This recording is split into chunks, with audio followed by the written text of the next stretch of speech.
I try and throw him work too. Like if I know someone needs like a PA for a show and they're like, theirs is like jacked up or like I don't know, it's not available or whatever or like whatever, I'll tell them to like throw Bill some money and just have him come do it.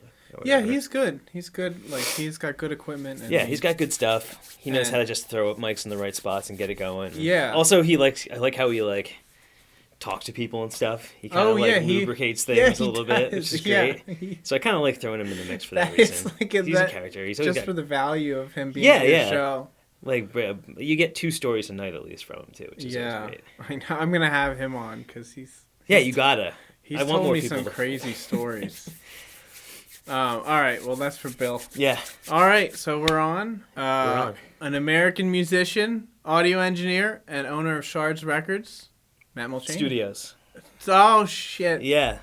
I fucked up. If I had a record label. Owner of Shards Studio in Bethlehem, PA, Matt Molchaney. Hello. How you doing? Yeah. Thanks for having me. Yeah, absolutely. Yeah, if I had a recording studio and a label at this point, you got a record press. I wouldn't even be here. I would just, I don't know, I'd be melting in a corner somewhere. It's too much work. It's hard enough just having that. Yeah. Studio. So how many days a week are you there? Not like 8-hour days, but like at least some kind of work. I'm there 6 days a week. I have 1 day off. Is that Sunday? No, it's Monday. It's the day my girlfriend has off too. So we plan that together. We work on music together too. Are you in Voyeur? Yeah. Your girlfriend. Okay, I was a little confused about that. Okay. Yeah. You guys. We write tunes together, and then we have friends who come and like we hang out and play them together. It says it's a 5-piece band online, but now. Does it go in and out? Yeah. So we had a different lineup a few years ago. They kind of moved on to different stuff. We took a break anyway because our friend was sick and stuff, and we're back now and have a 5-piece again. But we did a tour. Well, not a tour. We played like a one-off festival in the Midwest where I actually went from guitar to drums and sang from behind the kit and played drums. My friend Joe played guitar, and April taught herself bass lines on keys. Oh, so nice. like if certain people can't make it, or if it's like too big of a commitment to like drive to Chicago for somebody, then like it's kind of understood that it's okay if we go do like a stripped down version of it or whatever. So everybody's cool with that. Nobody's gonna get hurt feeling. We started the band like that. Yeah. Oh, like, okay. Cool. The whole thing was we're gonna write tunes together, keep them simple, just have a good time with it. Try and just make it like a pleasure project kind of thing, and like write simple songs. Take it easy, you know? Yeah. And then just have friends come play on it, and if they don't want to do it anymore, stop doing it. Instead of like dragging people through the mud and like, okay, now we got this and this and this tour, and I want to do this. You guys miss practice. Yeah, no. I mean, if you miss practice, then like we'll do something else or like walk our dogs. Like something nice, you know what I mean? Like it's meant to be like a fun thing that no one stresses about. Yeah. But. So is that your hobby? Like, what is your hobby other than music? It seems like you know. I like you live music. Throwing a baseball at a wall as hard as I can every now and then to blow really? off steam. Yeah, I did that until I hurt my arm. I was like training to play in a hardball league with my friend who was trying to get me to pitch, and like because I'm like that's so opposite. I know, right? Yeah. I get little obsessions about sports because I played a bunch of sports while I did music while I was a teenager, and it was a really fun time, but I had to like let it go because I wanted to do more music stuff. Yeah. So I just couldn't do it. I couldn't do it anymore back then, and like my whole 20s was all music, like no sports stuff at all. And now I got that itch now that I have like, I don't know, I need to exercise. Yeah. Definitely. And like I totally agree with that. Can I say F? Yeah, you can curse. I fucking hate jogging. I feel like my organs are just bouncing around. And like that's what like I had like a surgery in June, and the doctors wanted me to jog and shit, and like fucking hate jogging. So I was like getting back into like sporty things. That's motivate myself to exercise. You gotta kind of trick yourself. You gotta play games. No, I have to trick myself all the time. It's one of the many ways I trick myself into doing stuff. But that's like. But joking aside, do you ever lift weights? A little bit. I have like a little thing where you can put weights on, and I kind of like do stuff, that kind of thing, to keep my core going. I went to the gym like 9 months ago. 9 months. And like I think we decided to save some money. Are you pregnant? We decided to save some money, so we It's funny, the things I've done for vans and cars, like I traded my Subaru for a Fender Twin, and now we stopped going to the gym to like help us save up money to do stuff for like the band and the studio. Yeah, well, I'll show you. My grandfather has a gym. It's his garage, but you can go there and it's work just out. His own like private gym. That's cool. I'll show you. I'll show you where you can do so much with your own body weight, though. Yeah. Oh, absolutely. Like I do pull-ups. I do push-ups. The faster you do them, you get like you work fast twitch muscle fibers versus slow twitch and stuff like that. Yeah, I used to use this whole gym, but now I've just been doing. I use squats, the squat rack. That's the only thing I really use. One thing I don't really do. Yeah. Because I crack my back 1,000 times right now. I'm uncomfortable. I don't do heavy weight, but I've been doing like high reps. And it's kind of like, you try to get the aerobic activity, like the short burst type thing. But it also gives you like I think you get good with like better like fluid motions when you're doing a bunch of reps. It kind of just gets you used to doing a certain motion. And it's not jogging. But I know it keeps my endurance up with the high reps. But it's over quickly, and then I've been doing that lately too because I started like drumming more again on people's stuff. So you're like, I did this in my flag. Yeah, it was like around Thanksgiving. I started doing pre-production for this band Fog Cult stuff, and like it turned into What's the name of it? Fog Cult. Fog Cult. It's like a doomer kind of band, but their new stuff I had no idea. I thought, oh cool, I'm just gonna do this a bunch. Yeah. Like whole notes. Oh, but it's whole notes. But it's thrashy as hell now. Like they kind of revamped their sound, and I kind of was there for this revamping with the one dude Richie, who's like one of the main writers of the band or whatever. It's a 3-piece, and I guess I'm kind of their drummer for the studio now, which is cool. But he brought me all these odd time things and like fast as hell thrashy. They're like fast doom songs, so it's kind of got the doom vibe. It's not like chug chug chug chugging. It's just big open chords, but fast. The backbeats. It kicked my ass. Yeah. Yeah, I was like, shit, I gotta like work out. I gotta like work up to this. And with the surgery I had, like it's only my hi-hat foot, thankfully. Yeah. But like because basically I tore my Achilles playing basketball. And I don't know if these sports are good for you. They're not. They're terrible for me. I'm an idiot. Jog. I should just jog. Yeah. Call it. Just jog. Yeah, because it's jerky or something. Yeah. Yeah, swim. Yeah. But so when they reattached it, and you can see, they reattached the tendon and like they pushed it over itself and then stitched it. So it's actually shorter by like that much now. Oh wow! So like it's all boingy and boingy. Like when I get down to this point, it feels like you shouldn't do that. Like it feels like a leather strap or something. Really? So that being like that, it feels kind of like awkward unless I stretch and warm up for like a half hour and stuff like that. So I really That's what you have to do. No, now. I have to warm up into playing drums now. Like I have to do something beforehand. Yeah. Or when I'm home, I at least have to like go up and down the steps a couple times. I know it sounds funny. It's like something you do when you're older, but I got to do it because it was an injury and it was surgery. It was how I am now. You can't just. You can't just like. Yeah, I'm like I'm like 39. I think I'm 39. That's what Wikipedia said. Yeah, so I'm 39, and I'm pushing 40. I gotta like warm up into things now. It's really hard to accept because I do so much stuff, and I'm just always going. But I'll let you drive this a little bit more. I'm kind of just taking this off and talking about like working out and shit like that. No, that's fine. I'm interested in working out. I think it's really important to work out, Yeah, everybody should a little bit. I think, I don't, there's something to, there's a lot of people who do work out a weekly basis and they're just, I don't know. A lot of successful people do it, and I don't know. It's good. It's good to fit in. Makes your brain feel better. It's good to like force yourself to take a step away from whatever it is you're focusing on with most of your time. Whatever your work is. And if you feel healthy, like I'm not about getting huge or anything like that, but it feels good if you're not out of breath on a hike. And it feels good to like go pick up a speaker and it not like wreck your back for 5 days. Exactly. Yeah. So no, I'm all about it. Yeah. So I'm watching out for that. Like the surgery was kind of a hiccup, and I was like doing pretty good up until then. Though I was like starting to like get like my swing back and like get my throw back and all this stuff. And then you tore your shoulder. Yeah, so I hurt my shoulder a little too because I didn't warm up. Yeah. So the doctor told me, and this is actually good to know, that as you enter your 30s, like literally right when you're about 30, the chance of popping something that's tendon Uh-huh. related goes up. Because Wow. your I'm muscles, getting there. your muscles stay strong. I'm 28. Yeah, I gotta watch it now. I just got. Oh, your muscles stay strong. Yeah. And your tendons start to weaken at that point. And if you start to put on weight too, you weigh more than you should for your height or whatever, Yeah. or your muscle strength and all that stuff. Like that's when it starts to go haywire.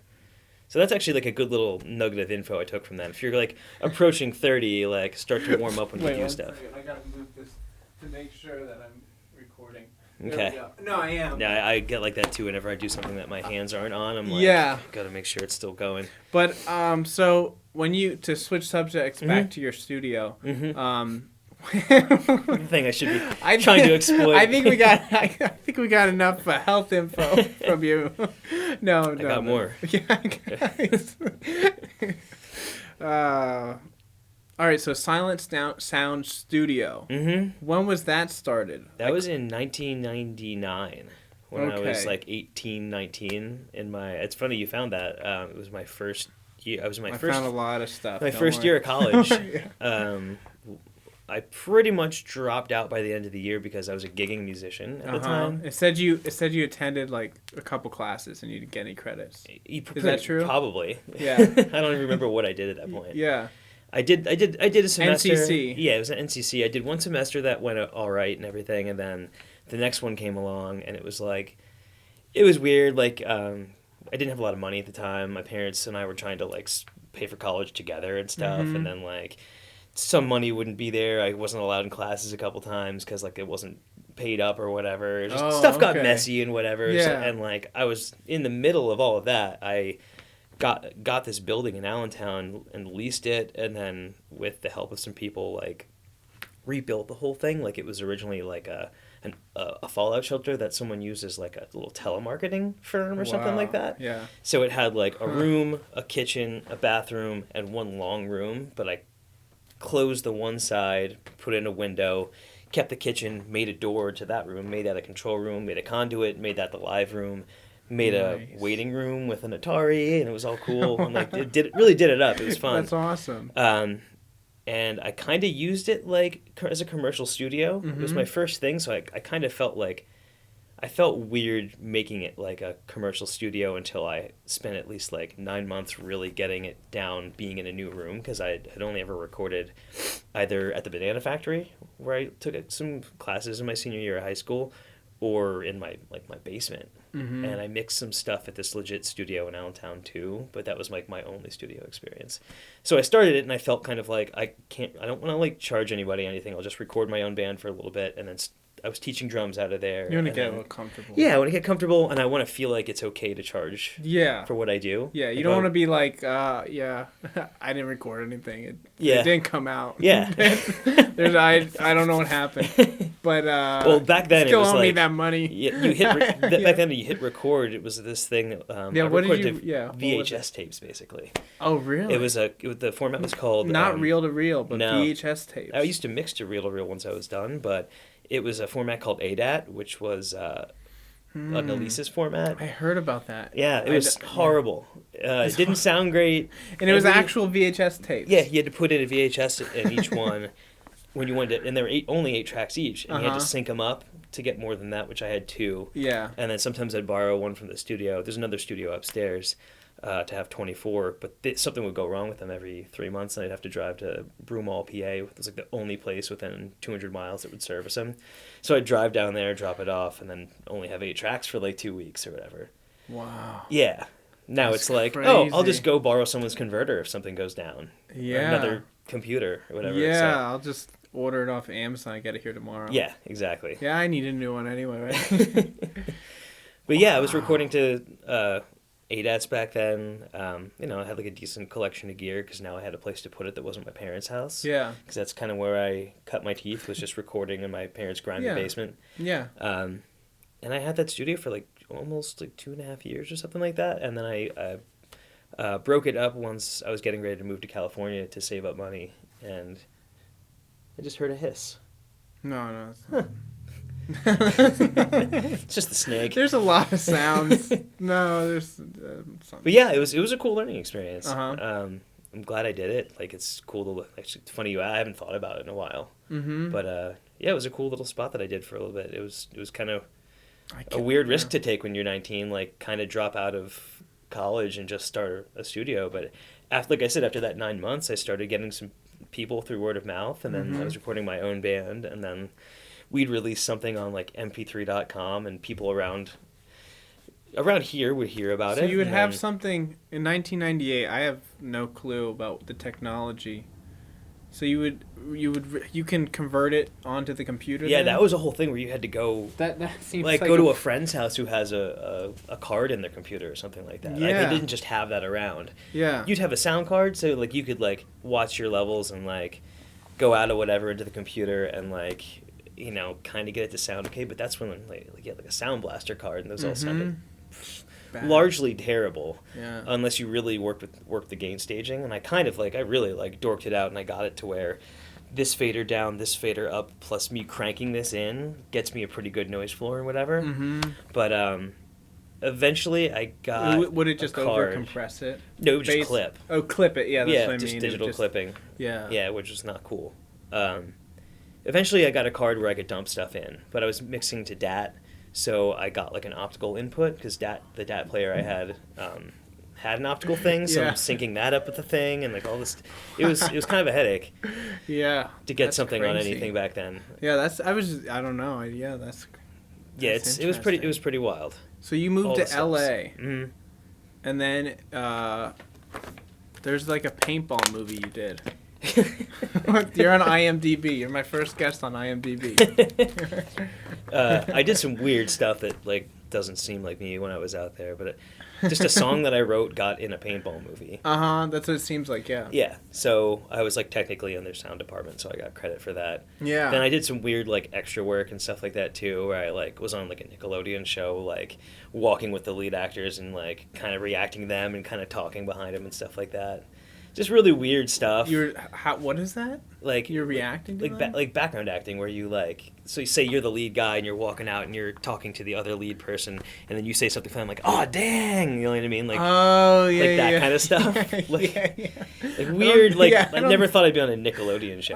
You know what I mean? But, like those corny parts. No, it was super corny. I did lots of weird stuff like that. But it's fun. Though. It was super fun, and it's such a weird like. Out there is a weird place where you kind of can end up doing stuff you wouldn't expect to do, really. There's just so many, like, industry-ish things. Like, I got a call to just, like, randomly to play on someone's project at, like, Loyola University. It was, like, their senior project in the recording studio. Because they, like, knew someone who knew me, so, like, just randomly go to the studio at, like, 11 p.m. and there till 5, just, like, pretty much playing all the instruments on the recording. Just... Like, nice. That's the kind of place where that like that just happens upon you. Yeah, somebody stuff like that contacts you. Yeah. Wow. It was kind of funny out there.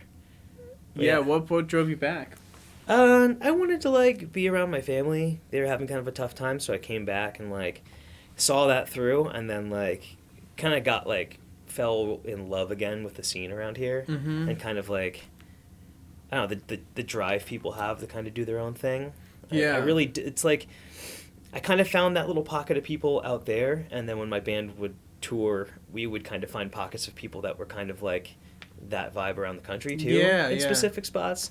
And I always kind of gravitate towards like the strong DIY ethos, and like I saw that here again. Yeah. It was like cool to see, and it's like, for how big of an area. Like, usually there'd be, like, the one little DIY thing, say, in Pittsburgh, which, like, the Allentown, Bethlehem, East End is about the size of Pittsburgh. It's just spread out. But here, the DIY thing was, like, speckled all over the place. Like, people were doing shows in Nazareth at this weird little thing, and, like, people were doing shows at St. Bernard's, and people were doing shows at this hall randomly, and someone would do a Nice House thing. And then kind of underground feeling bands would play the Fun House, and, like, all that. And then, I don't know, I kind of wanted to dive in and help it out and see it grow. Yeah, it is cool. It's a cool environment. I've lived in Seattle, and just for a short time, and that was like the big. And when I went on tour, I know what you mean. Yeah, definitely there was spots. You find pockets of people who are like, kind of like that. Yeah, and I love seeing that. It makes it feel like. But this feels special here. It does. I know. I don't know what it is, but it doesn't seem like it has a mix of like a lot of genres of things. Like there's a lot of comedians around here. There's a lot of funny There's a lot people of- who do music too. Yeah. There's a lot. I don't know. Yeah, I don't know what it is, and maybe I haven't spent enough time in those other pockets, but it doesn't. I don't know. It's Like, hard. I've seen a bit, you know, like I haven't done like huge long tours like 3 months or something like that, but I've done like 6-week tours and like played some pretty out of the way DIY spots, and like I don't know, around here it seems like at times it could be more organized, and like Yeah. there's this motivation to want to do it too. Like it's not just a thing that one person does it and then it goes away and then no one does it for 5 years. Yeah. It's like there's always that current here. And this one writer who did this thing on Voix Voix for Bandcamp, he said in his article, like, what he picks from it is that this whole area is kind of like we have this proximity to Philly and New York. Yeah, But absolutely. we're neither.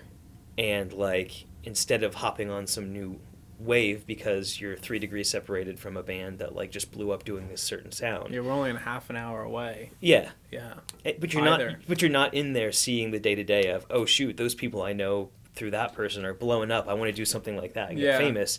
We just craft away at what we love. Yeah. And then the end product is a little more like earnest and real. At least I like to think so. And I Yeah. can say for myself that's how it works with like me and April and the Voix Voix stuff, and like anything I do with the studio too. I really want to like bring the you out of it and or accentuate it, like make that the focus. What kind of recent bands have you seen come through your studio that you would recommend who kind of embody that spirit?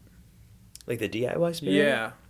I mean, I guess anybody who goes to your studio yeah, I is mean, probably they've got a little bit of way, that, right? or at least appreciate it. Yeah, Like I recorded some guys who were like jazz heads, but they just loved that, you know, all bets are off there. Like you can like grab whatever amp, because I just have so many different things for so many different options, and whatever vibe you want, like it's ready to happen. You got a whole bunch of Armada. pedals and Yeah. And they were really like open to experimenting with stuff, and that was like some jazz guys. And like usually they're a little more on they have their thing figured out, but like they were cool with the vibe. What's the name of them? What was their? They don't even actually have a name. It's just the one guy's like solo stuff. How can we find? How can somebody find their? They didn't put anything up. They just did a demo, like to send out to get more work and stuff like that. So it wasn't like they had like an album of stuff, and they don't really have originals, but they kind of came into there. Are they doing like standards or something? No, it was like they did some covers of like they did like funky jazzy kind of electro covers of like some pop stuff, that kind of thing. So then I kind of thought like, oh, these guys probably don't want to take advantage of some of the quirkier things, but they ended up doing it a little bit. So it was like cool to see people like that open to it. Then there's a band like Tile who books all their own tours and stuff like Tile? that. Yeah. Wow. I don't know if you know that band, but No, I haven't heard. They're cool. They like Ray has a day job but also owns a skateboard company and like travels to Japan with that, and that's then awesome, books man. Tiles tours. Like they make their tunes together. It's three guys. They write tunes, they book tours on their own. Like they had a little help from a small label for the last 2 albums we did and everything like that, but they come in there like very much self-made and fully realized. And like, oh, they love it. Like we love working together. It's cool. Like the vibe is right.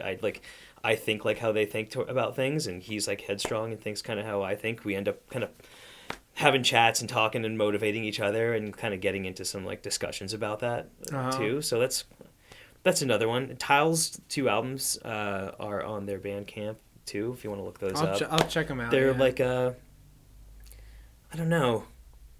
They're just like a heavy, hard-hitting band.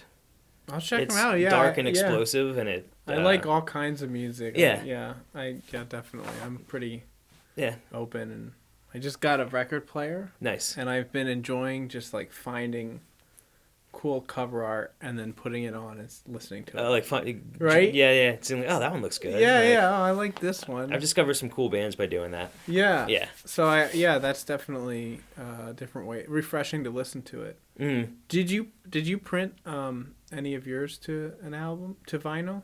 My own band? 4-4 or what is it? Voix Voix. Voix Voix. Yeah. I'm Whatever. gonna ruin it. It's up to interpretation. Voix Voix. We did a cassette. Oh, you with did a a label cassette. from Austin, Fleeting Youth Records. They're now defunct, but they were actually releasing some cool like Philly State College and us from here. So like they found a band called Ugly Zoo from State College, Mumbler from Philly, Ghost Gum from Philly. I feel like I heard a Mumbler. Yeah, they've played around here a couple times. At the Funhouse? Yep, they did. They did once. It was like a tape swap show, I think. Oh, okay, cool. But yeah, it was a cool label. But Tile Stuff ended up on vinyl. My old band Gertie Fox that I did some mastering for ended up on vinyl. Gertie Fox, I saw that. Yeah. Daytime Cleaners ended up on vinyl. That was something I recorded. I'm trying to think of the ones I have because I got a copy of every one of them. Oh, Small Mess, I did a Small Mess cassette and a Small Mess 7-inch. That I also mastered the other side too. So I think there's like 4 or 5 things that I did recently that ended up on vinyl. That's cool. The band The Beings got an actual lathe. You played really? with them before. Yeah, Yeah. I have. Yeah, My cousin called me like 3 years ago. They have a lathe? Yeah. And he was like, hey, I got this, someone's trying to sell this lathe for like $1,500. Like, do you think I should do it? And you texted me and I just called him like, yo, buy it. Because I looked at what it So they can what press it is. it too? Yeah, so they can do like, with blanks, they can do, I think 7 and 10 inches. Wow. Or something like that. They're not cheap to get like the blanks or whatever, but it cuts it right on. Like it doesn't make a glass master then press it. It actually just cuts right into it. And it's like a Vestax from like 2002 or something like that. They used to be like $18,000. Wow.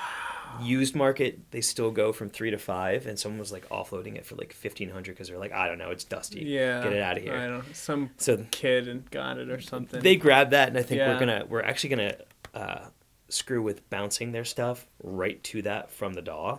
Oh wow! So like I'm gonna play out of super raw out of Reaper into this mixing console I got. And then I'm gonna send little stem tracks, or not stems, but I'm gonna send little sub mixes out. So like drums are gonna be 2 channels, vocals and reverbs. And you're channels, gonna render blah, freeze blah, blah. the tracks. Are you? Not necessarily. I mean, my whole thing's pretty stable. I got one of those creation stations. Oh, okay. The Sweetwater thing, so I can kind of get a ridiculous track out. out. Okay. So I'm not worried about it like being weird. But I always render freeze if I'm if I have too many effects on things. Sometimes I mean, like I probably should do that with high track count stuff. Because I have some projects with like 100 and some tracks going. It's ridiculous. Yeah. Yeah, that is a lot of tracks. But yeah, I'm gonna pump it through the board. Just do like maybe 8 stereo pairs or something like that, whatever, and 1 mono for the bass, and then just set them all at 0. Set the EQs at 0, and then like if I want to sweeten anything, poke around with the analog EQ, then take a picture for recall, but then pump it through that right into the lathe and see how it sounds. Yeah, that's so cool. How much are blanks? Do you know? I think there's something like $15 to $20 a piece, so you have to sell them for like $25 to make money. Yeah, but they're just kind of cool to have. So yeah, and you can also, I saw people doing something where they were just playing live right to the disc. So you can do that. Yeah, you can with that lathe. Have you heard of Leastaval? No, I haven't. Brooklyn. It's kind of like a. Oh, wait, maybe I saw a video on them because I knew it was something in Brooklyn, but I don't remember. Yeah, it's in Brooklyn. Name. Do you know the band Booze Radley? Another band I did some tracking with. So it sounds yeah. I familiar, don't know like what you see pop up and who you follow and whatever. But there are some guys from around here who were kind of part of the Good Weekend, Good Weekend and Dracula's Moonbase whole thing in Allentown. Do you know about that? No. So there's like a DIY space. They were kind of a part of the DIY space for a while. They moved to Philly in like 2014. Graduated from Temple 2015, I think. We tracked an album. It's one of the first one of the first projects I did after going full-time engineering. It was like a month and a half ago. They went and did one of those sessions in Brooklyn. So you just go in. That's awesome. You play your songs. It's kind of like a tape swap session. They do video with it too. But in the end, they take the mix and it's on vinyl as you do it. So I think that's so cool. Yeah. Because that's where really vinyl cool. can shine. Yeah. Like if it's... And analog too. Like I love hearing things... there's like a debate about like summing. Is analog summing really doing anything? Yeah. Which, I mean, every time I've done like a listening test, I'm not going to say one's better than the other, but there is a difference, and I like what summing does for the most part. So what is it specifically? when you say summing? Basically, instead of the computer interpolating, To like 44 kilohertz there's okay.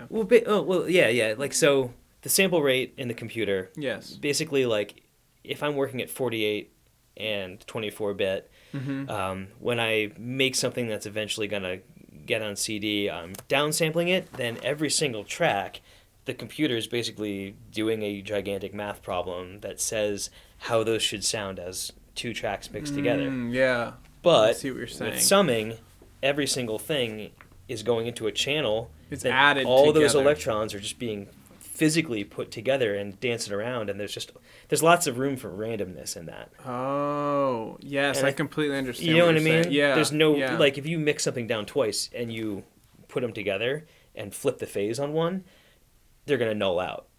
Mm-hmm. Like, so which tells you that they are absolutely identical. I've never had something bounce like that didn't null out unless something was messed up.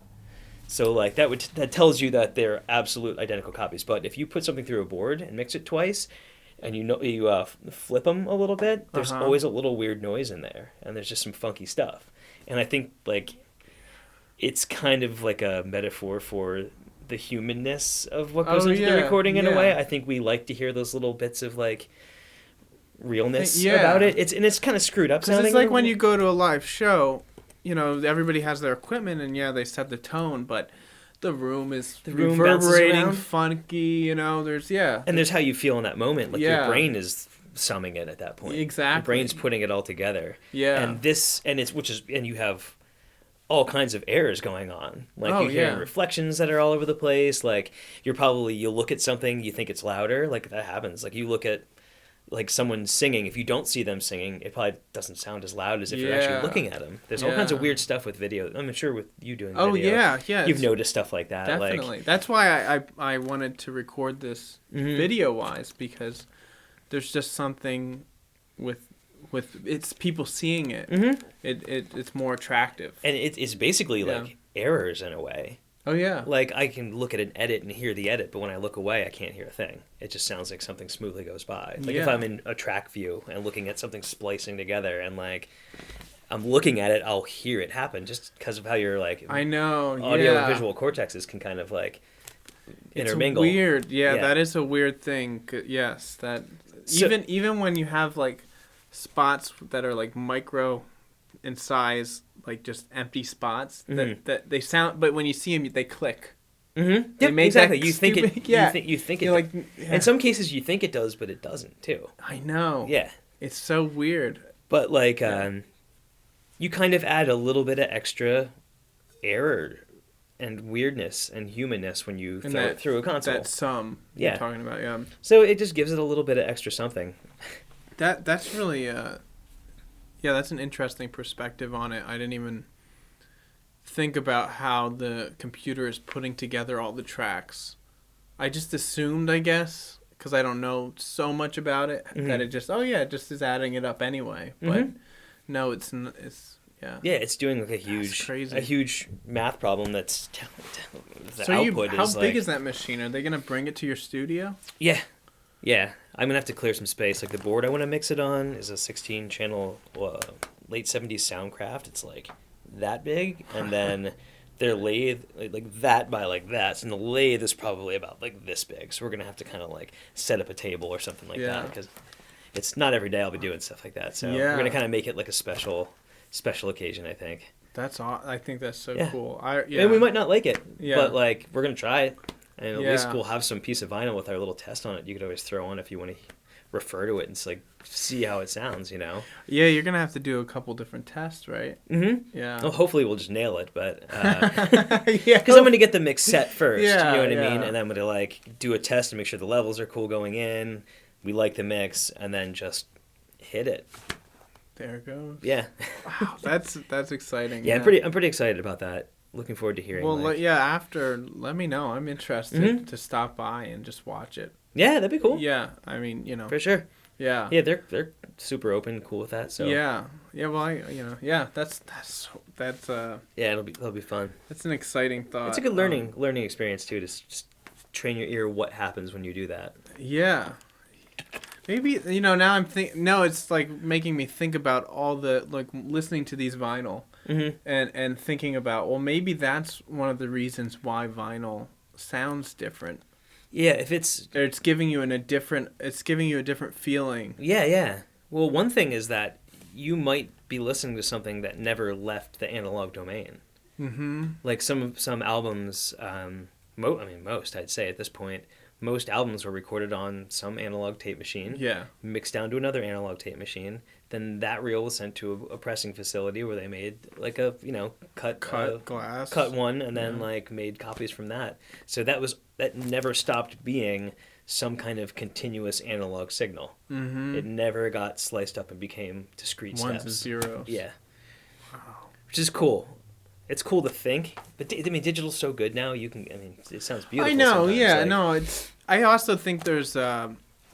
It took me a while before I bought it to like convince myself to buy it. I was like, look at these hipsters.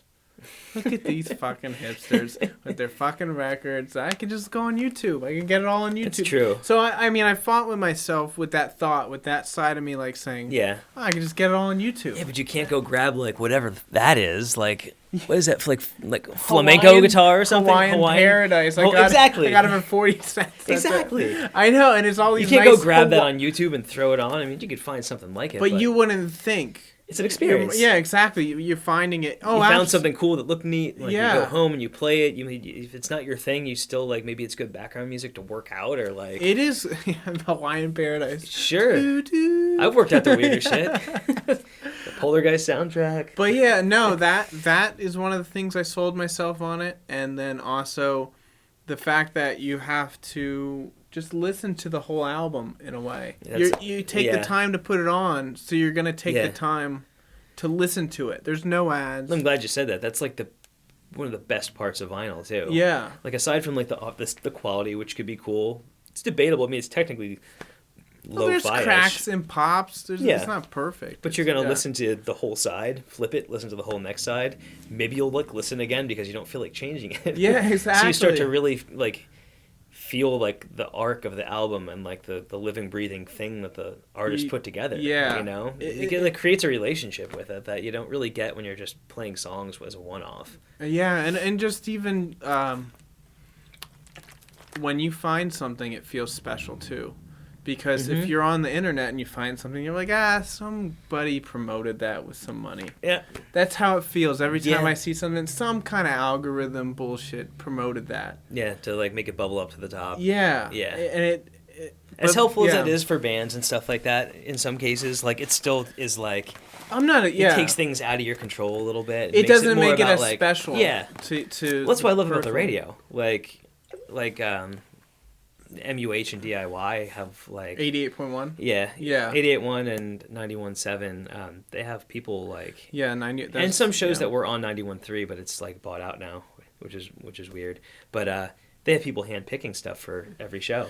So even when I don't love the genre or something like that like someone's playing at DIY, I still like I'll leave it on because I appreciate like what's going on. Like someone's playlist, like they're probably grabbing. I know they are for a fact going and grabbing CDs from like this huge catalog and like playing some stuff from playing some stuff from that, and it's like it's a little like mixtape basically, which I think is cool. Yeah, definitely. I don't know what happened. Yeah, radio. It's another human thing. Radio's terrible now. Other than those few things. Small stuff. But there's a lot of good radio stations like XPN. Have you listened to XPN at all? No, what is that? It's. I mean, what channel is that? That one is. Because I'm on my car. My car doesn't play CDs, so. Is it 91.9? 90.9 is HYY. 91.9 is XPN. 91.3 is LVR. 91.7 is MUH. 88.1 is DIY. So I think they're 91.9.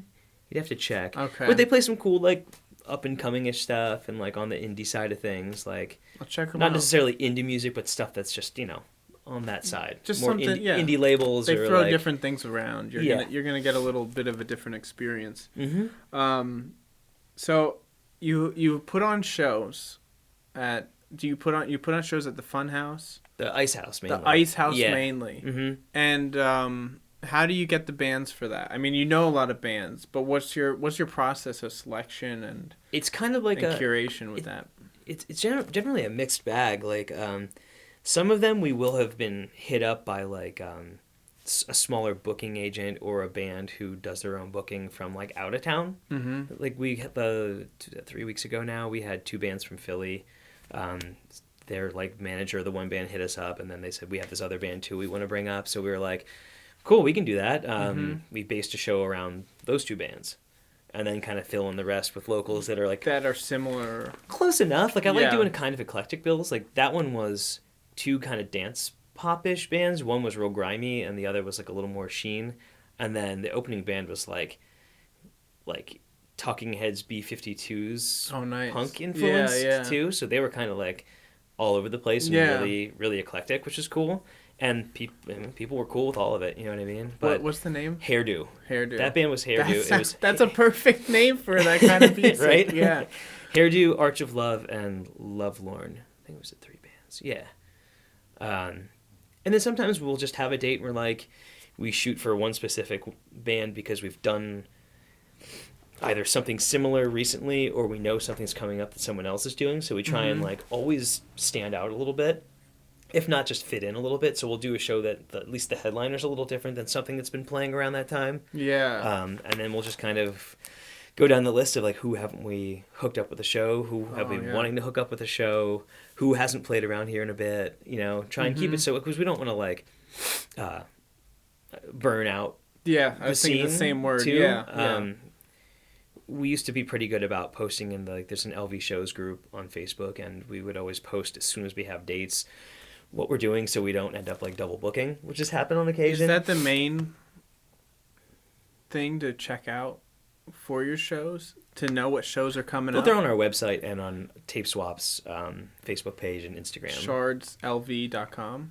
No. Well, TapeSwap.com has all of the show stuff. TapeSwap.com. Yeah, Shards doesn't I'm specifically... sorry, I just made that up. No, it's okay.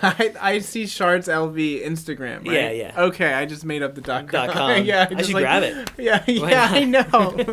Before I post this. Grab a couple. Yeah. But yeah, we post it on TapeSwapRadio.com. TapeSwapRadio.com. Yeah. Yeah. So we post our shows on there. TapeSwapRadio.com. Yeah, I know. I was trying to to like sing together or something. Yeah. Ready? Oh no, let's harmonize. No. So yeah, Seamus from Tape Swap and I. And he's on WDIY. Yeah. I see your names together a lot in that. So he plays our show every other Friday night, and then he works there as part of their. He like works on getting grants and stuff like that. That's awesome. So he's part of that team. Now is that how you started the library recording studio? No, that was unrelated. That was Josh Burke just doing cool stuff over there. And was it mainly him and you, or? What, the library? Yeah. Yeah. You were. Yeah. So that, if you want to. So hear who's the people? thing, Yeah, I do. That was kind of like.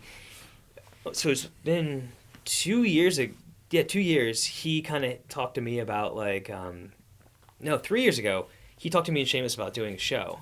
And we were like, what, do we want to do like a kid's show there or what? And then we find out that he was in a punk band when he was a teenager. And like the director of the library. Yeah. And he was all about getting an archive of local music, and he wanted to like upgrade this room so they could have shows. So we actually threw a show, which very appropriately, the headliner was the owner and creator of K-Rex, Calvin Johnson. So like it was like one of the raddest indie labels that ever were. The dude who started that came to the library and kind of kicked off doing shows there and everything, which is pretty awesome. I've been to one of your shows. It was more of like it was like these 2 girls doing like folky music. Oh, was that that might have been? Oh, it was Lewis and Clark, I think, for that one, right? No, was it Mira? I think that's it. Okay, but yeah, I mean, but so it's cool. It's awesome. It's a great place. It's big. It feels like a good. And it got venue. revamped since then. Oh, really? Some of the proceeds from the last I haven't been there to recently. That. Wow. Yeah. So cool. Anyway, Josh came to me and was saying he was like interested in putting some kind of like small recording studio in there or whatever. And I was like, it wouldn't be hard. Like, you just get like a MacBook or some like PC and like throw a tiny converter. Like, I could set that all up for you and like deck it out and probably give you some stuff like instruments or whatever. Then like some time passed and we didn't talk about it. And I actually started like because a similar idea was kind of brewing for the alternative gallery too. I started just saying yes to anything someone was getting rid of gear-wise, which I generally do anyway. But I just started like accumulating all this extra stuff. You got gear. Give it to this guy.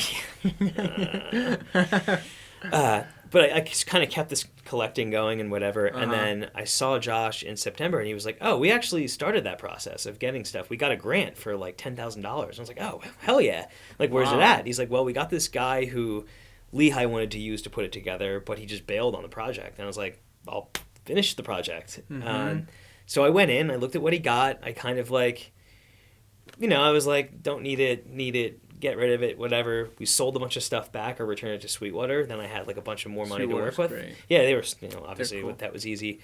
We sent some stuff back. I got some other stuff that made more sense for the library. Then I installed the acoustic stuff, decked it out. My girlfriend April, she helped like design like the bookshelves and like the whole look of where like certain like absorbers went, so it like looked cool too. Oh yeah. It's like I would put them where they had to be, and then any ones that could kind of go random, we would like tie it to her design for the whole thing. So we got like Christmas lights, and we arranged the bookshelves as absorbers. Like each wall is lined with books.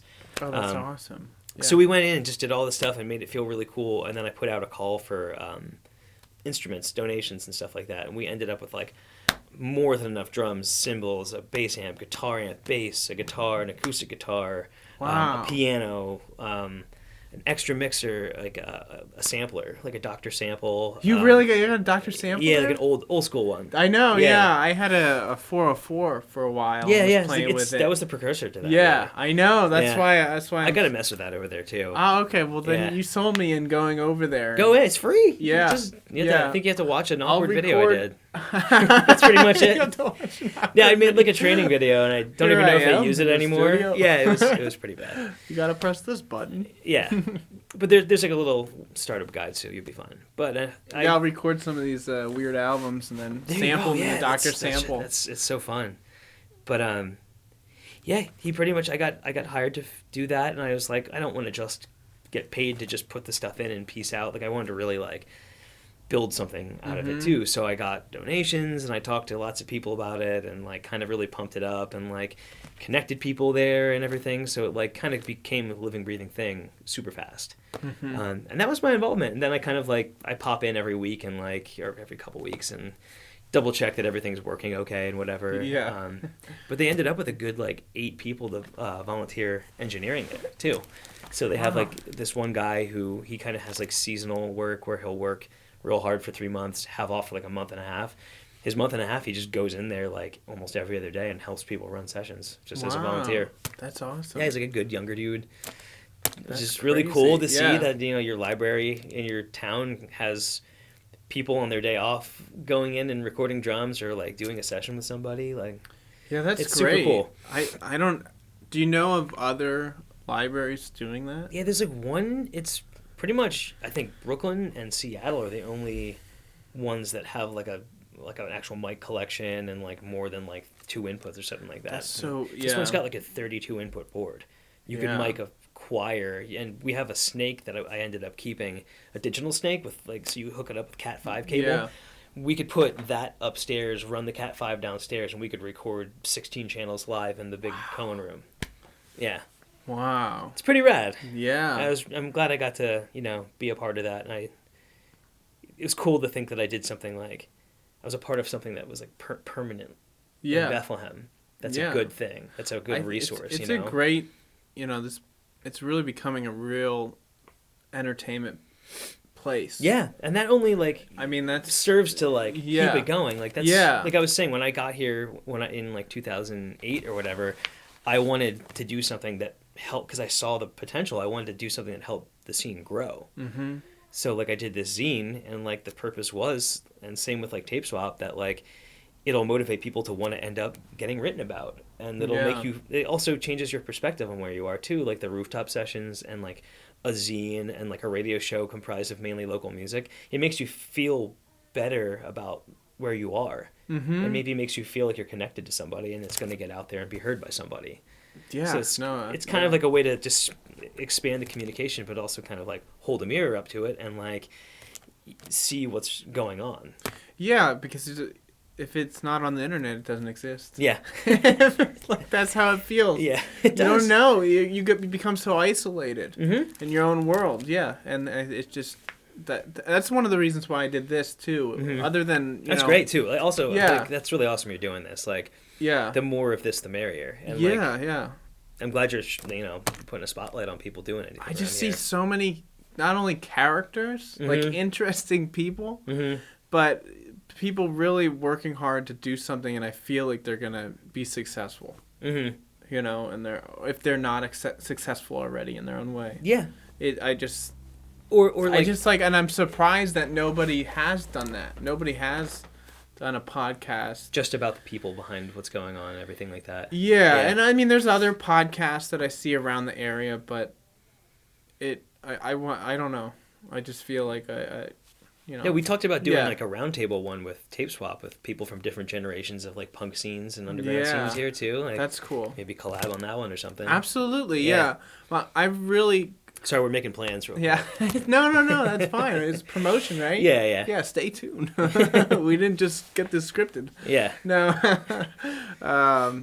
Yeah, I really like the format of one-on-one. Mm-hmm. But that's definitely a different format with having a group of people and So it just feels like I was thinking about having like bands on, but then I really just would like to have one person from a band. You know, just because one-on-one creates a different vibe. You know, a different.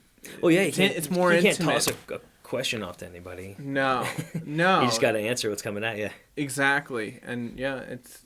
I don't know. I enjoy that. I enjoy one-on-one conversations. You can go That's a little cool. bit deeper. I like what it unearths, like, in yourself, too. Mm-hmm. Like, sometimes I won't have an opinion formulated until I just let it come out. Yeah. Or, like, I don't realize I had that in there until it's just kind of like, oh, yeah, that's all the reasons why I think that way about that thing. Or that's how all those ideas connect. So I think it's a good exercise, too. Yeah, you know? those moments. 'Cause I don't like come coming out. onto stuff like this. Like, I've never done anything like this in all the years I've ever done anything like this, where I go on with like an intent, like where it's like I am definitely talking about this. Got to hit this subject. Got to hit this thing. Yeah. I'd rather just have to like come up with an answer to something that I'm not expecting. Yeah. You know? Yeah, absolutely. Like I haven't thought about Silent Sound Studios in forever, let alone like what it meant to me or what. I just purpose doing my it serves. research, but if it goes down the path of lathe, recording lathe, I'm going down. Yeah, that's awesome. Yeah. But I do have one of these questions. Okay, so I saw online, I read it somewhere, that you. So it's real. Yeah, so it's real. Maybe we'll confirm it. Okay. That you wrote music for background music for subliminal messages. Yeah. In psychologists. I did that back in the Silent Sound days. Yeah. So yeah. So what is that about? So he was this psychologist who was coming out with a series of like cassette tapes and CDs, and he hired me to make some songs because he only had so many that he bought, and I was just kind of starting at this stuff, so I charged like a fifth of what he was paying per song. Yeah. This guy was shelling out some money for a song. Yeah. So like I made like 2 or 3 just kind of background tracky ones. Background tracky? Yeah. What did it have on it? Like what kind of instruments? Like it was just synth pads. It was a lot of synth, and then I think I like mic'd a hi-hat for like a little groove. Oh, okay, it totally felt like you were in a dentist's office. And I couldn't believe I did it. I was like, how did I just do this like that? Like why am I okay at this? It's so weird. I sat down and made like Peter Gabriel light, you know, like like Muzak, Peter Gabriel vibe track, but the whole thing was actually like it was like a motivational tape. Mm-hmm. If it was weird, I would have kind of like shied away from it, but it was some kind of like, you know, thing that helps. It was like a tape that helps you get in control of your life and stuff like that, and control of your finances, telling you you have the power.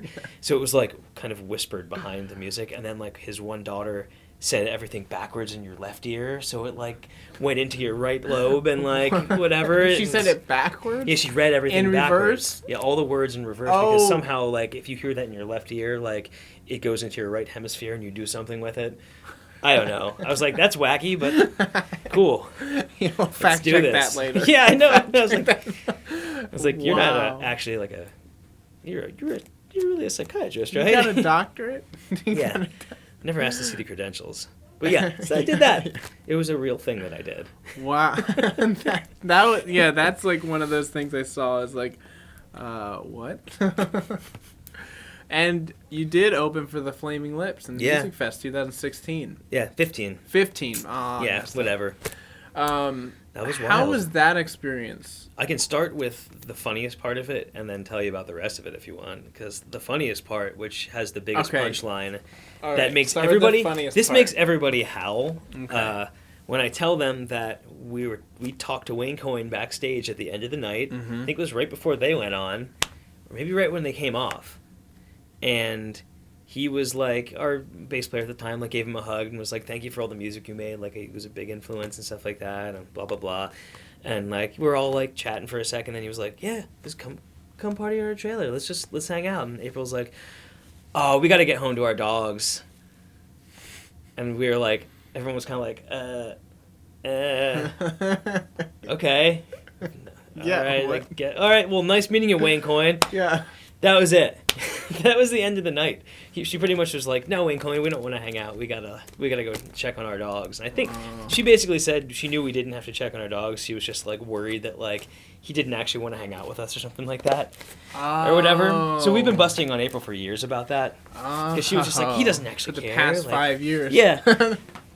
Wow. So that happened. We still just laughed at that. We're like an empty gesture. Yeah, no, but I'm sure he was, because the other band was hanging out in there, and I'm sure we could have gone and hung out and eaten some hummus with them or something like that, but we didn't do it. Wow, that's so polite. We pieced out and went home to our dogs. We could have just texted our roommate, hey, can you feed the dogs? We're going to hang out with Wayne Coyne now, who made a couple albums we really like. But still, it was cool to chat with him for a second, though. And the overall experience was great. The people doing sound were great. Like, the people who hooked it up were really cool. Like, the opening band was nice. Their gear was like so janky looking. I couldn't believe it didn't fall apart while they were playing. The Flaming Lips. Their light show stuff was impeccable, but their pedals and pedal boards and all their stuff, like the one guitar, like the neck was broken in half or whatever, and he was just using the bottom half, and like the one switch was taped. What? Yes, like the Steve, the guitar player, like he had stuff like duct tape. His pedal board had like things duct taped and like stuff tied in knots and like broken keys on the keyboard and stuff like that. It was really funny to see such a big pro band capable of doing this super wild, beautiful show like what they do. Yeah. Having all this like janky looking stuff like what we had. Which is pretty cool. Yeah, I mean, maybe they just have a lot of feelings with it. Yeah. Or it just works. It just reminds me that, like, whatever works for you, like, works for you. Don't let someone tell you that you have to have, like, the fancy new whatever from Sweetwater. Like, yeah, absolutely, yeah. I don't know, being pro is delivering a pro output, not necessarily having, like, a $1,000 super guitar and, like, whatever. It's where you place everything. Yeah. It's the feeling and thoughts you put in behind the writing Absolutely. of it. And like that translates to so many other things. Oh yeah, films is like another, because that's more my thing that I look at. Yeah. Absolutely. Yeah. But that was like that was a funny little takeaway. It was just kind of like reinforced how I feel about that. That like, don't let someone tell you that playing a basement show isn't playing a real show, and don't let someone tell you that your shitty drum set doesn't mean you're a real drummer. Or your mono-price tube amp isn't a tube amp. That's bullshit. Yeah. If you're making something you like, it's good. I've seen so many recordings that are like, if you really dig into how people make albums, you'll realize some of the weird shit they've done and how it shouldn't work but does. And shouldn't being like a very like kind of like hard term, like, and maybe I don't know. Yeah, I agree with that. Yeah, there are some cases where people will use like the wrong mic, but I just look at it like there's no wrong or right until you hear how it works. Yeah. And if it works, it just became the right thing. Yeah. Even if it seemed like, classically it should be the wrong thing. Yeah. I was just talking with a band last night about that. This band, Road Soda's, the bass player Salty, he's got wild pedals, and he brought like a ton of them last night. And he just got this book on like pedals and how to like what order to put things in and this and that. And I was like, let me guess, they told you don't put this after this and don't do this after this. I'm like, but this one awesome sound like that I've gotten that like I love and I want to reproduce because I always like it, and people have said it's neat, is like the delay before the distortion, and they warn vehemently not to do that, but like I like the sound of that there's the delay being gritty and getting less and less gritty as the tail goes away, which is delay before this distortion. Before distortion, yeah. Yeah. Like it's cleaner. If your delay's afterwards, the delay is just a delayed distortion sound. And it just sounds like whatever happened before it happening over and over again. If you do it before, it kind of starts to like have this symbiotic thing with the distortion. Maybe that's why I like it. I have the same thing going on over there. And it's before distortion? Yeah.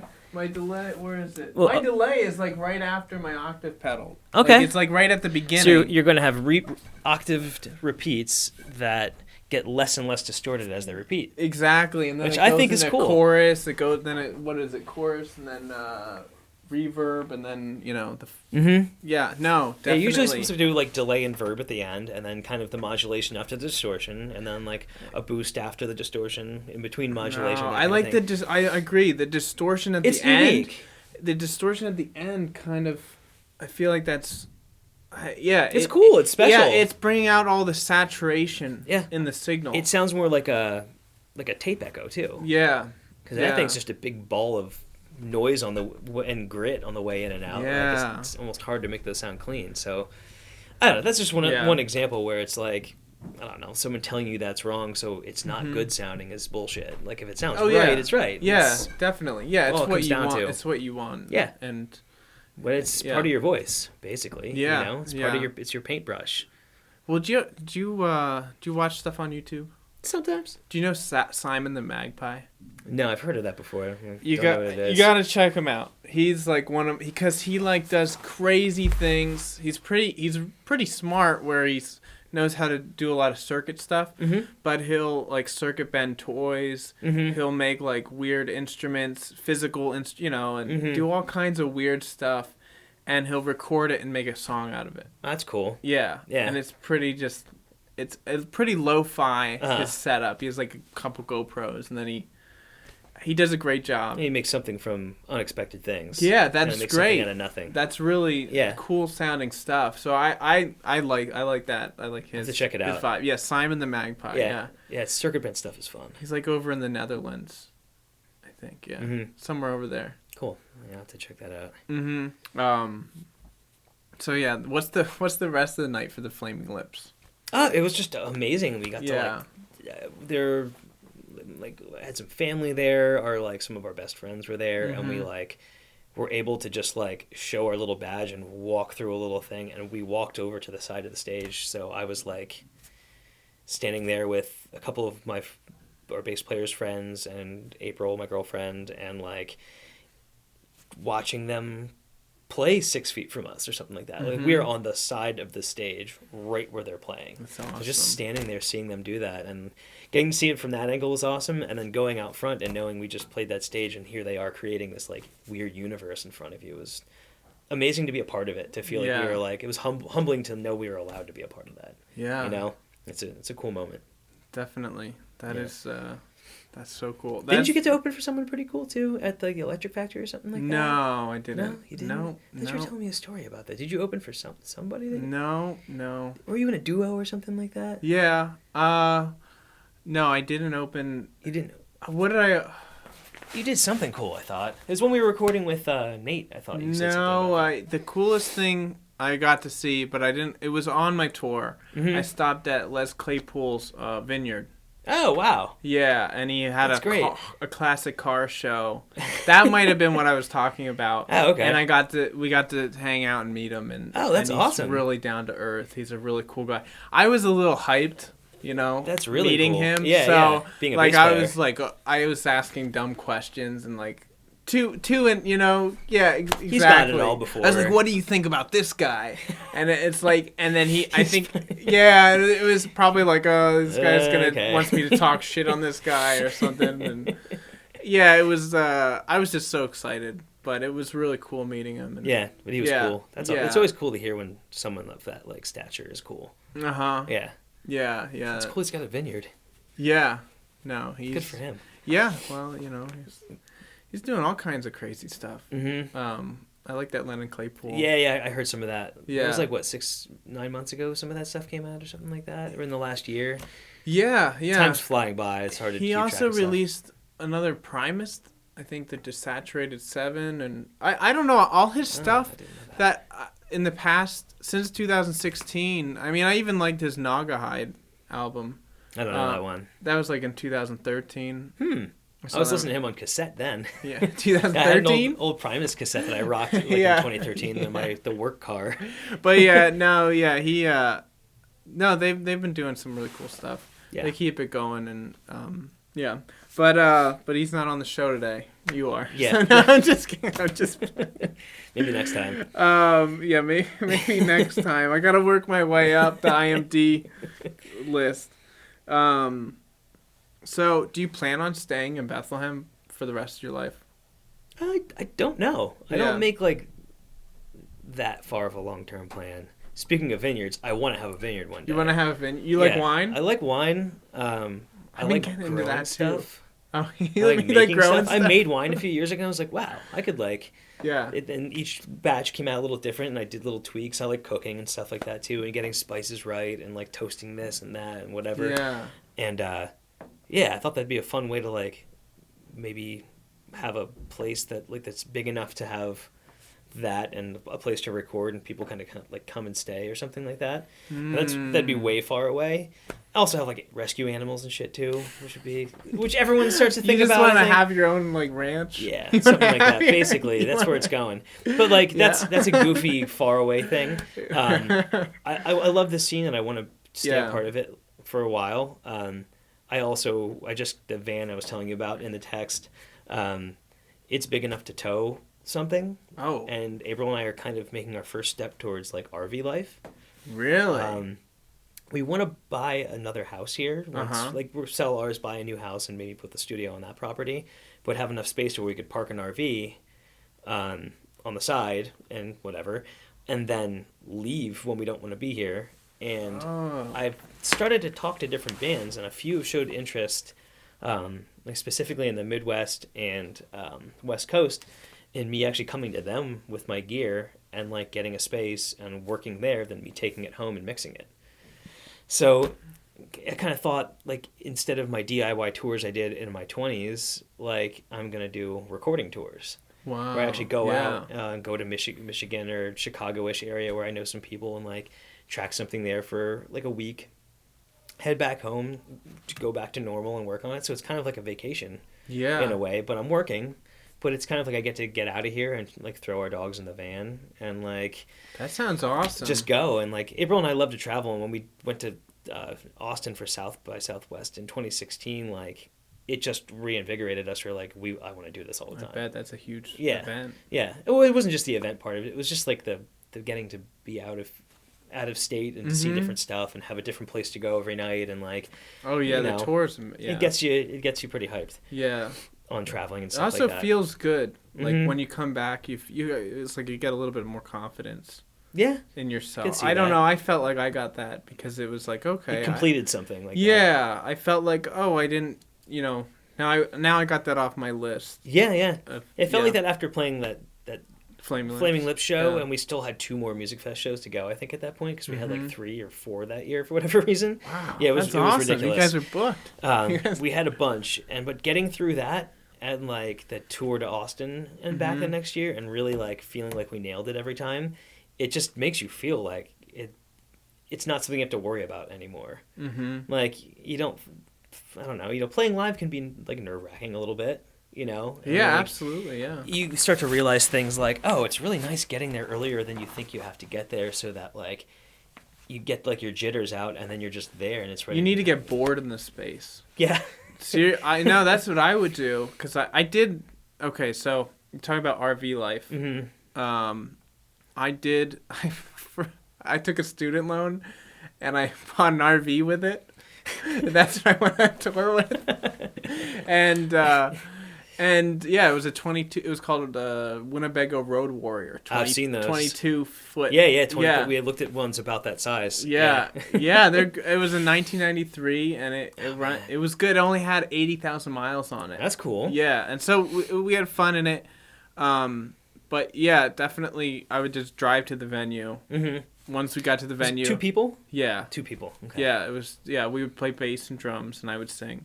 And it's good to get there and get bored there, hang out there, walk around, know the staff. Just kind of. It's a good point. It's like you get in and you kind of like, by getting bored there, you feel like it's any other place you've been. Yeah.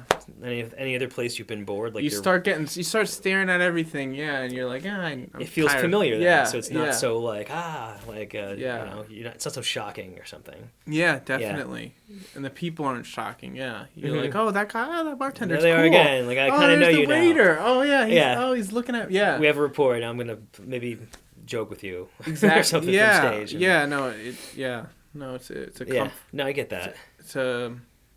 It's a good thing to that, and just nervous. Getting through it, doing that a bunch of times just makes you feel like you could play anywhere and it's fine. Yeah, it's just kind of second nature. Like you can just roll into some place and you're almost already bored. Like that it's like I know what this is all about. We're gonna get a drink ticket from you, and then I'm gonna have my one beer before I play, and then like I'm gonna play, and then we're gonna sit and talk, and maybe I'll get some wings. Yeah, I know that sounds like blah. Like but like. All of that stuff is great, though. Yeah, like it's great, but you have to stay life, calm. Yeah, that whole life, like I could repeat that every day for months. I think the longest one I did was, I think I said before, 6 weeks. Yeah, in like 2007 or something like that. That's how long?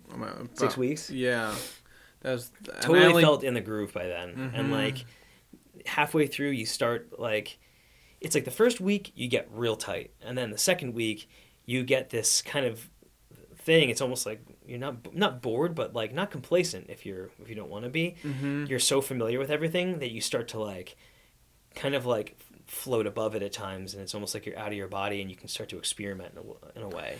Yeah, like you got the songs down. Yeah. So they're so down now that you can kind of like have a little more fun with them and stuff. Did you, now this is more specifically for different venues.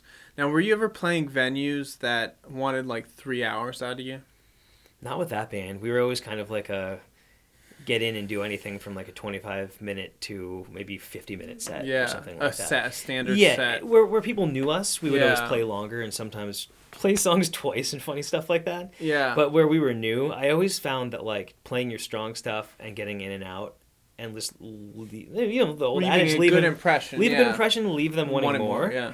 Play your songs that sound like familiar already, like so stuff that sounds accessible and like that you have fun playing, because that's gonna like, it's gonna translate too. I just felt like that did us the best.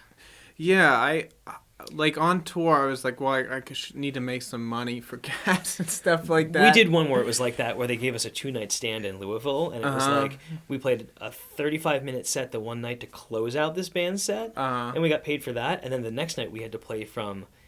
It was something ungodly because the bars are open forever. It was like 11 to 3:30 or something like that.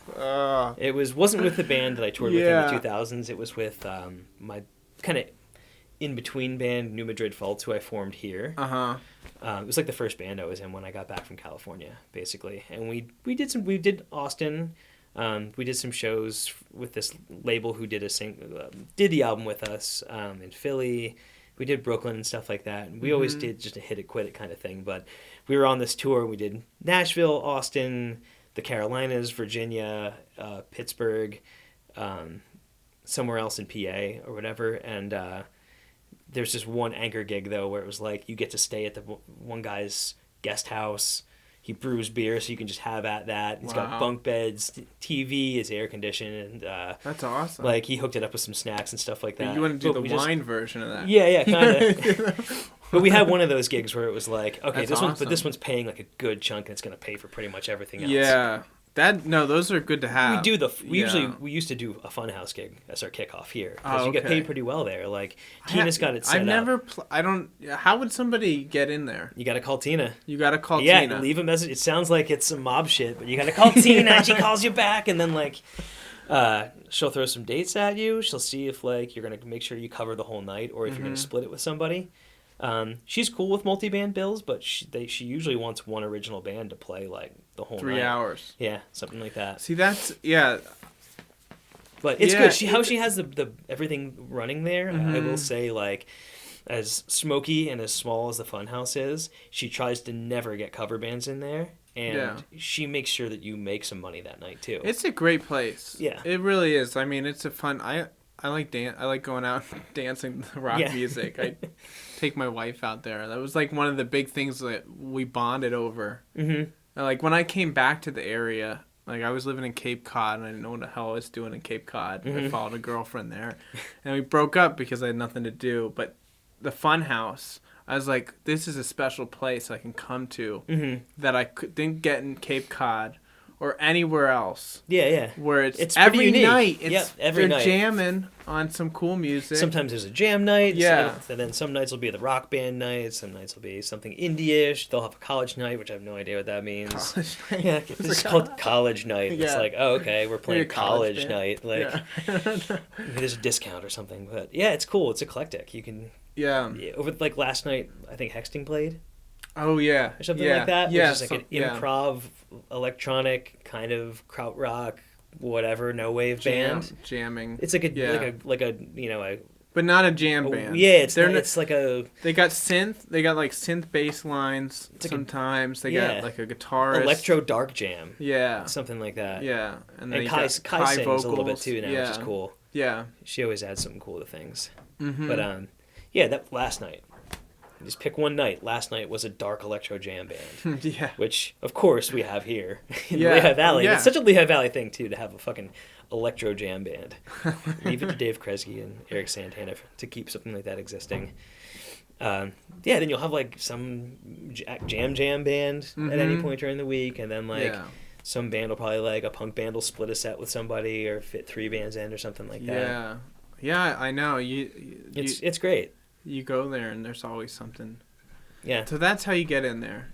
Yeah, I you just gotta wonder. call her, leave a message, and then she'll come ask about what you're doing and maybe put you on like a weird night to share with somebody so that you get a feel for what you do and everything. Yeah. It's kind of funny. Like I've always been in a band with someone who's already played there in a band that was pretty well established, so I never had to like give her music. But like I tell younger people who are trying to play there, like, give her like an actual CD or something like that. Like burn her a CD of your stuff so she knows what's going on, and then like, you know, follow up with her. She calls too. She's not like a texter or anything like that. You gotta call her on the phone, leave a message. I like that. Yeah. No, I like that. Things are a lot clearer that way. Yeah. But yeah, it's a cool spot. It sounds good. I don't know why it sounds so good. It's all that It's smoke. so weird. Yeah. It's a diffuser. Yeah, it really diffusing action of that. It's weird, like that little alcove thing, and like you're so close to that wall in front, but like it always sounds so warm and big in there. It does. And I've played in Goat Wizard there, which is like a metal band basically, and like it sounded fantastic for that. I've played in Voix Voix. I played in like I did like a standing every other Monday with this dude Paul Thiessen, who's like an acoustic singer songwriter. I know Paul Thiessen. You do? Yeah. Not personally, but I remember his music. Yeah, exactly. Really talented guy. Very talented. We did every other Monday. We hosted an open mic there, and I did that for like a year and a half. And like, I've heard every genre of thing there, and it all translates super well. We've had Philly bands up with Tape Swap, doing like anything from like punk to power pop to like weird electro shit. And it just sounds good, and she structures it so you make some money too, which is cool. Like the drinks are like 20% more expensive, 10% more expensive than your average bar maybe, but like I still feel like they're cheap. They're not bad. I still feel like they're pretty cheap actually. I don't think it's bad myself. Yeah. Like no. But some people complain like it's Yingling. When you do it like that. Get Yingling. Right? Right? Or they have like Miller Lite for pretty cheap usually. Get a shot and get a Yingling if you want to get a buzz. Or like April, she snuck wine in and then got caught by Jess, the bartender. She was like, "Oh my God, April, get that out of here." I don't know. I like tipping the bartenders. Yeah. If you want to sneak something in, you gotta sneak a little. Well, it's because we were whiskey. gigging and she was like, you gotta sneak. Just so people know. To be fair, April waters her wine down and puts that much wine and then fills the rest of the bottle with water. Oh, okay. So it's just enough to get the loose juice effect going and then maintain getting it. her good. Yeah. So we weren't like hosing them or anything like that. But I always they're tip really cool. Every drink I always tip absolutely. the bartender. And they're all cool. Did you ever play the ping pong machine? The Yeah, I played it a couple times. The Sopranos. Yeah, forever ago. I haven't played it in a while. The most awkwardly placed pinball machine possible. Yeah. It makes it like you have to load gear in around the pinball machine. Let's put it right by the door. It's a really funny spot. It's the butt funnel. In the butt funnel. I wish they could. Right? That's the term. Oh, really? A butt funnel in a bar, yeah. It's where the seats at the bar and a wall or some kind of table pushes people together. Mm-hmm. So they bump. Yeah, yeah. It's funny. But it's some kind of social effect. Like, people don't go there, or they get through there faster? Or... No, they bump into people and they start talking. Oh, yeah, cool. It's like some kind of dynamic in a room. Yeah, yeah. No, there's lots of stuff like that. I never thought of that, but yeah, it's called a butt funnel. Every place you walk into, except for there, any commercial place thinks about like where you're gonna go. And yeah, you know, they but no, that's why that place. That. They probably didn't think about it, but it works. Mm-hmm. And they just said, "Oh yeah, people just give up and just congregate right there." Yeah, yeah. It's like the kitchen of your house if you have a party. The kitchen's always the place where everyone ends up. You gotta get hungry after drinking or whatever. Yeah, yeah. But I wish they could like knock out the wall and like open it up into the laundromat. That'd be so awesome. Yeah, they don't need keep that laundromat. No, keep the laundromat. Keep half of them. Keep the smoking while people are doing their laundry. Yeah. What are we gonna do? You can bring your laundry here and listen to some live music. I played a place like that in San Francisco. It was like Brainwash Cafe. They had laundry machines, a little like cafe with like they had like kava and like wraps.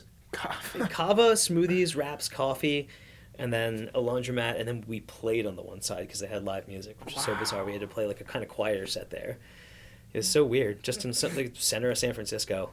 Wow. But it was kind of cool. I was like, oh, this would be a cool idea someplace else. Yeah. Like, I like that fusion kind of. Yeah, it was pretty neat. Do your laundry here. It's cool. Yeah. Yeah. Like people just were hanging out doing stuff. Yeah. It actually was kind of the spot where people would just go and like and see what would come through because they would book like anybody.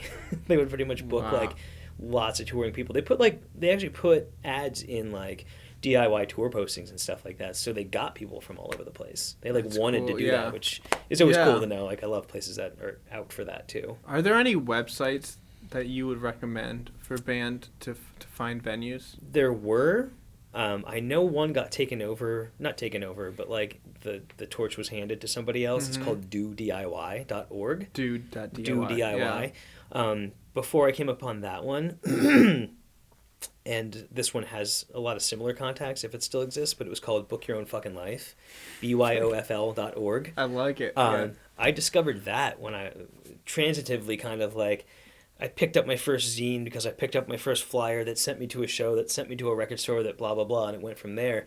But I grabbed this resource guide called The Book Your Own Fucking Life, like manual, and it was printed by Maximum Rock and Roll Zine, which is like a bigger like indie publication. And it was a resource that was a worldwide network. And this was pre-internet. Worldwide. Yeah, worldwide. Like you could find like a thrash band in Chile to play with if you wanted to, or like a cool vegan potluck play thing like in France or whatever. Wow. But it had like the whole US in it, and like you open it up and it's like, wow, there's someone in Lancaster who does shows in the back of their record store and they have a vegan potluck after it and they play kickball after that, and like I can just hit them up and go there, and then I can maybe bring them here. It's so like empowering to know that that's all real and that is able to be connected like that. That's cool. I'll check them out. That changed my life. Like finding something like that and seeing other people doing the kind of punk underground thing in other spots was so motivating to think like, oh, wow, there's a real network of people who are doing this not just to like get famous and make money and blah blah blah. Like no, they just want to see. They want to be experience other bands, and, other people, other scenes, like other cultures in some cases. Like I think it's really it's amazing. That's the core of it. Yeah. Yeah, and that's always stayed the core of it to me. Mm-hmm. Like I was like learning drums at that age, and like I actually ended up being a gigging drummer by the time I was 17 just to make money for a cover band. But like, as much as like my dad used to say, yeah, I want to see you on Modern Drummer by the time you're 20, and I was like, yeah, cool. And I got good at it and whatever. Yeah. And like I got lots of gigs and this and that, but that wasn't my thing. Like I wanted to like use a band as a vessel to like go meet people and talk about ideas and like bring people to where I was and like make where I was better. And it kind of just always stuck with me. That's why I did what I did when I moved back here with the zine that I did back then. It's why I did the tape swap thing with Seamus. Like it's all kind of came from punk and DIY, really. Yeah. No, Like I would not be the same person if I didn't happen upon like that zine by playing a show at Scarlett O'Hara's in the middle of Bethlehem, which is like this dingy underground club where bands played. In Like, Bethlehem? right? So like Broad Street used to be a walk through, so you couldn't drive through it. Oh yeah, I by remember by that. the Boyd. Yeah, yep. And it was Nope, I remember there was the that. Boyd, there was a record store, and then 2 doors down from that there was Scarlett O'Hara's, which was 40 Below, like a booty club. Oh, Boo, no. one of those. No, It was like a dance club kind of thing. that's cool. Yeah. But it was like a punk club that pretty much like Biohazard played there, Less Than Jake played Wow. there, which was like a ska band that came up. I think MXPX, which was like an accessible Christian punk band who weren't super Christian about it. For whatever they would play lots of Yeah. different places, and they didn't have to be Christian. They wouldn't play with Christian bands. Weston, Digger, Plow, like tons of great like punk bands and bigger bands came through there, and it was like this small little underground, like it felt like a basement. Wow. It was really fucking cool. And yeah, if I didn't like play a show there, grab a flyer, and like start to find my way through stuff, I would have. I mean, I'm sure I would have found something like that, or at least done something similar. Mm-hmm. But I wouldn't have kind of done the studio the way I did it. Like I didn't want to do anything with like, I want to get all these these investments and like do this and start this thing and then like advertise, and like I think I was talking to the people at Lab 212 about this in an interview. I didn't want to just like, I don't know, and it's because of the DIY punk ethos thing. I didn't want to just have a business that all it did was like move into town and just start taking from the town and like making money off of it. Yeah. Like I'm not about that. Like I need to Exactly. exist, and I need to make my money and everything like that. But I want to be there to like serve people too, and I want to make this place better. So I want to tie it all Absolutely, together. yeah. That's why I do the tape swap stuff out of it. I try to charge like a rate that like is accessible to everybody, and I'll work with people, and I'll slide a scale. I'll do a little thing here and there for cheaper than I should probably. Yeah, and, or like, if I they try got to a make it piece work. of gear, Yeah. just give me that piece of gear. I'll record it for you. I'll take Yeah, the pedals. not so much anymore, but Yeah. yeah, I've done stuff like that before. I did. Did you see that ad for Nate Mark's show this Valentine's Day? No, I didn't see on that Facebook? yet. No. It's pretty wacky, but we filmed it here. Oh, you did? And he gave me like one of those little micro amps. Those little, he has one at his house. Those like orange micro Yeah, amps. yeah, I was like, yeah. yeah, The I'll, micro tier? yeah. Give me one cool. of those. Give me one of those little micro amp things. Nice. Yeah, I'll do it for that. That's cool. But yeah, like I don't want to just. I want to like give back. I with what I agree, do. And not just yeah. give back like give money to local things or something like that. Like I want to be involved with building everything around here and kind of like help shape it. Because doing something like maybe that you don't get anything out right away, if you're enjoying doing it, that's one thing. But it also creates a stepping stone to more opportunities for people to actually give you real gigs for recording. I don't know. That's how I look at it. Yeah, I mean, it's just kind of like if you just put that out there, it comes back. Like I haven't really done any advertising aside from just posting what I do. Absolutely. And everything else has been word of mouth because I just kind of like, I think I find that the right people find me and I find the right people. You've been actually helping me out. Really? Yeah. Get some ideas. No.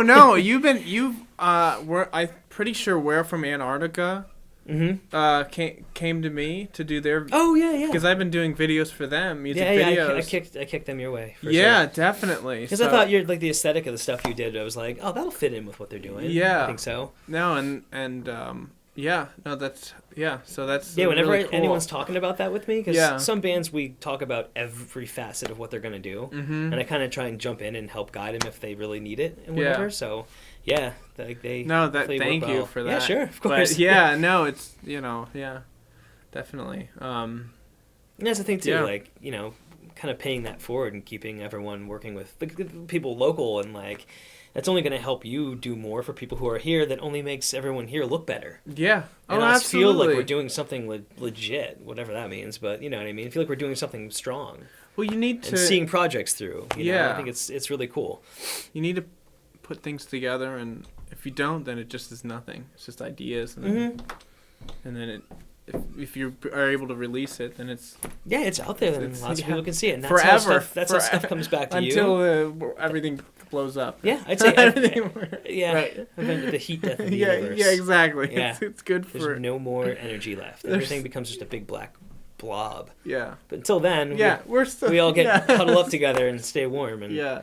and share stuff, share stories and share music and the art together. And that's what keeps everything like alive around here, is just stuff like that. Like passing that on to you, you put a video out, someone sees that, oh, who did that? Who did the recording? And that just keeps me working with more bands who are going to do more of that. Just keep it flowing, which is cool. And it's cool to have been here for 10 years. I've been doing it full time for 5-ish.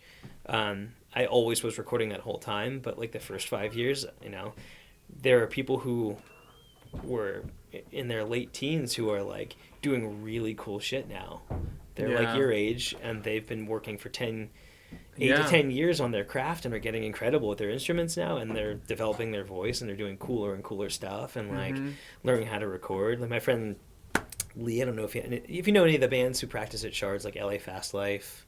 So you also you can practice at you rent it. There's like practice. There's kind of just like a set family of people who like do it now. But the one guy Lee, like what's he in? He is in LA Fast Life and Georgia Foreman.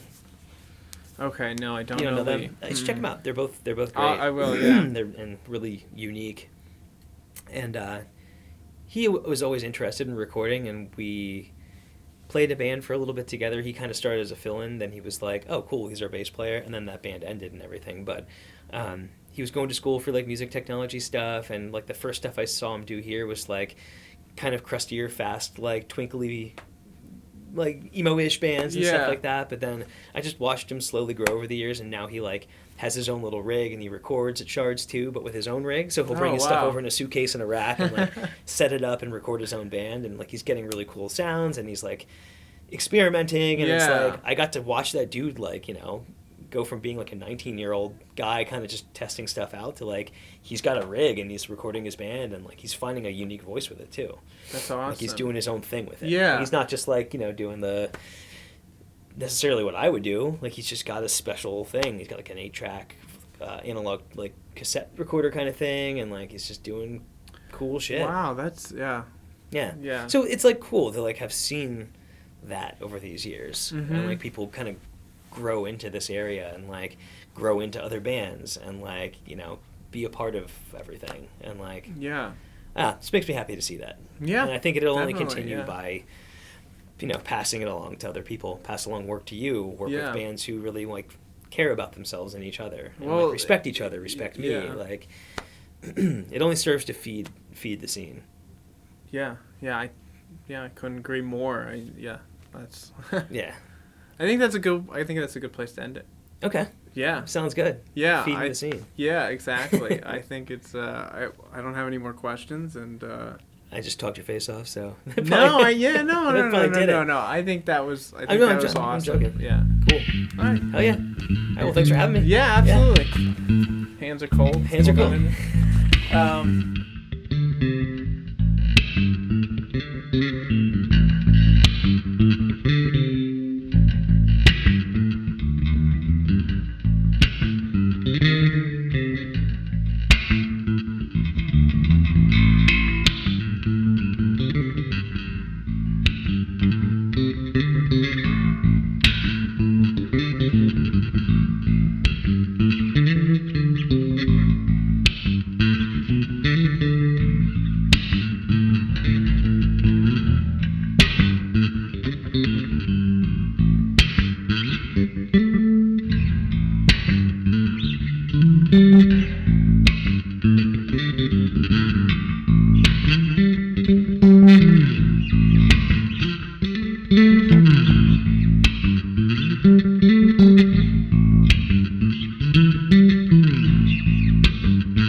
Mm-hmm.